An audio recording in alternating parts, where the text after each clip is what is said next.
Talk of the Hajiganj Shahrasti. প্রিয় দর্শক, 2026 সালের ফেব্রুয়ারির ত্রয়োদশ জাতীয় সংসদ নির্বাচন নিয়ে চলছে নানান জল্পনা কল্পনা।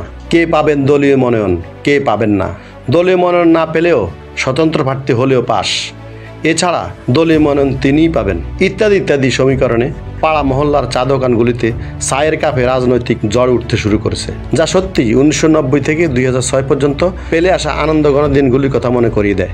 চাঁদপুর 5 হাজীগঞ্জ শাহরাস্তি এই আসনটি খুবই ক্রিটিক্যাল, কখনো এলাকা ভিত্তিক আবার কখনো ব্যক্তি বিশেষে এই আসনে এমপি হয়েছেন। তবে সবচেয়ে বড় কথা, এই আসনটিতে দল হিসেবেই এমপি হয়েছেন দীর্ঘদিন পর্যন্ত। তবে নির্বাচনের আগেই ভিন্ন সুর। বাংলাদেশ জাতীয়তাবাদী দল বিএনপি থেকে 3 জনের নামই শোনা যাচ্ছে। এক, যার মধ্যে অন্যতম ইঞ্জিনিয়ার মমিনুল হক, তিনি বাংলাদেশ জাতীয়তাবাদী দল বিএনপির জাতীয় নির্বাহী কমিটির সদস্য এবং চাঁদপুর জেলা বিএনপির সাবেক সভাপতি ও হাজীগঞ্জ শাহরাস্তি বিএনপির প্রধান সমন্বয়ক। 2, আনোয়ার হোসেন খোকন, যিনি বিএনপির জাতীয় নির্বাহী কমিটির আন্তর্জাতিক বিষয় সম্পাদক। এবং 3, ব্যারিস্টার কামাল উদ্দিন, আলোচিত দলীয় মনোনয়ন প্রত্যাশী। এছাড়া বাংলাদেশ জামায়াতে ইসলামীর হয়ে এই আসন থেকে প্রতিদ্বন্দ্বিতা করবেন অধ্যাপক মাওলানা আবুল হোসাইন, সহকারী সেক্রেটারি, বাংলাদেশ জামায়াতে ইসলামী চাঁদপুর জেলা। অপরদিকে এনসিপির মুখ্য সমন্বয়ক নাসির উদ্দিন পাটোয়ারিও এই আসন থেকে প্রতিদ্বন্দ্বিতা করতে পারেন এবং পরবর্তীতে হয়তো অন্য কোনো দলের প্রার্থীর নামও আসতে পারে।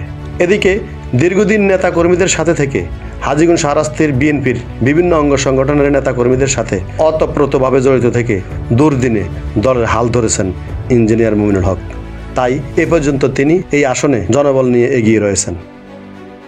অপরদিকে কিছুদিন যাবৎ খণ্ড খণ্ড মিছিল, র্যালি ও নতুন নতুন কমিটি দিয়ে যাচ্ছেন এবং গণসংযোগ করেও যাচ্ছেন বিএনপির আন্তর্জাতিক বিষয়ক সম্পাদক আনোয়ার হোসেন খোকন।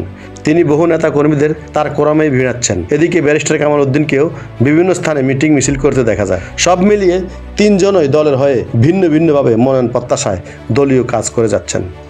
বাংলাদেশ জামায়াত ইসলামী থেকে এই আসনে লড়বেন অধ্যাপক মাওলানা আবুল হোসাইন, কিন্তু ইসলামী ঐক্যজোট হলে শক্ত প্রতিদ্বন্দ্বিতা হওয়ার সম্ভাবনা রয়েছে। শোনা যাচ্ছে এনসিপির মুখ্য সমন্বয়ক নাসির উদ্দিন পাটোয়ারি এই আসনে ভোট যুদ্ধে অংশ নিতে পারেন। সব মিলিয়ে চাঁদপুর 5 হাজীগঞ্জ শাহরাস্তি বিশেষ হিসেব নিকেশের মধ্য দিয়ে সময় পার করছে। আর যদি বিএনপি থেকে একক প্রার্থী প্রতিদ্বন্দ্বিতা করেন, তাহলে এই আসন বিএনপির জন্য শতভাগ নিশ্চিত, এমনটাই জনগণ মনে করেন।